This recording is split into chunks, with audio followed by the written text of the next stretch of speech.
कोई अर्थ नहीं है इसका। कानून है, आप कानून को जवाब दीजिए। और कोई चिट्ठी लिखे ना लिखे, अगर आपने गलत काम किया आप जेल जाओगे, नहीं गलत काम किया आप निकल जाओगे।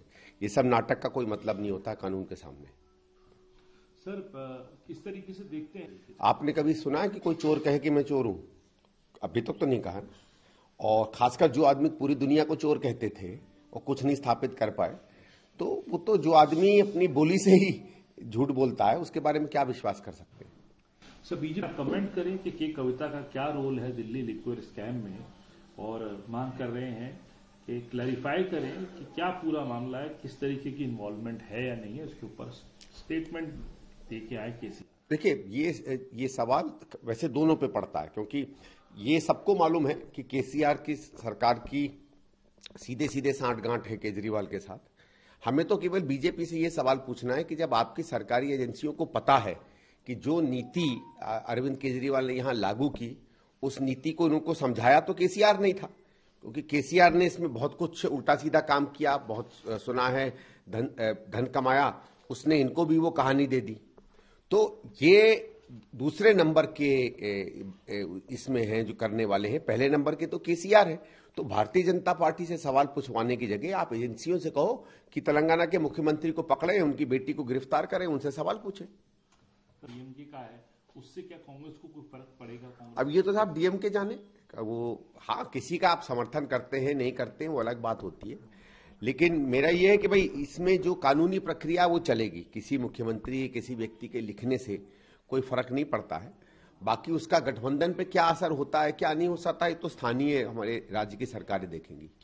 सर, क्योंकि इलीगल माइनिंग हो रही है हरियाणा के अंदर, और सैंड माइनिंग पूरी तरीके से उफान पर है हरियाणा में, इसका प्रभाव यमुना के जलस्तर पर पड़ रहा है, लो वाटर लेवल यमुना का होता जा रहा है।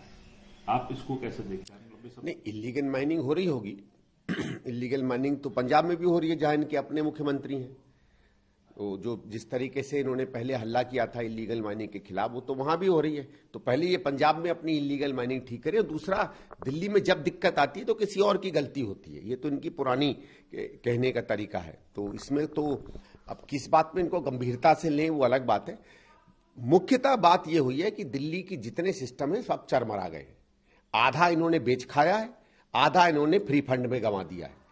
तो जब आप फ्री फंड में गंवा दोगे या बेच खाओगे तो बचेगा क्या थोड़ी देर बाद? भाई, एक सामान्य अर्थशास्त्र की कुछ रूल होते हैं। हर चीज को आप वोट के नाम पर और नोट के नाम पर अगर न्योछावर कर दोगे तो सरकारों का यही हाल होगा जो दिल्ली में हुआ है। देखिए, ये तो है जो आपने पहले भी सवाल पूछा था, तब से हम लोग कह रहे थे कि चुनाव के बाद जो हिंसा हुई थी उसको गंभीरता से लेना चाहिए था। वो सरकार ने उसको गंभीरता से लिया नहीं है। लेकिन है, नई सरकार आई है तो हम उसको मुबारकबाद देते हैं और आशा करेंगे कि जनता के लिए, त्रिपुरा की जनता के हित का काम करेगी। बीजेपी इस बात को कह रही है बार बार कि इस तरीके की बातें करके राहुल गांधी डिफेम कर रहे हैं। राहुल गांधी इस पूरे मामले को जो है भारत की छवि को दागदार, वो डरे फिर रहे हैं। भारत की छवि क्या है क्या नहीं है, वो भारतीयता से, भारत की अपनी शक्ति से, भारत के लोगों की पराक्रम और मेहनत से बनती है। लोकतंत्र पे जो सवाल है वो वाजिब है। सबको मालूम है, पूरे हिंदुस्तान में हर व्यक्ति जो लोकतंत्र को समझता है वो इस बात को कह रहा है कि भारतीय जनता की सरकार के आने के बाद लोकतंत्र एक तरीके से रिवर्स में है, पीछे जा रही है। और कोई भी देश का नागरिक अगर इस बारे में अगर चिंता व्यक्त करता है तो उस चिंता को गंभीरता से लेना चाहिए।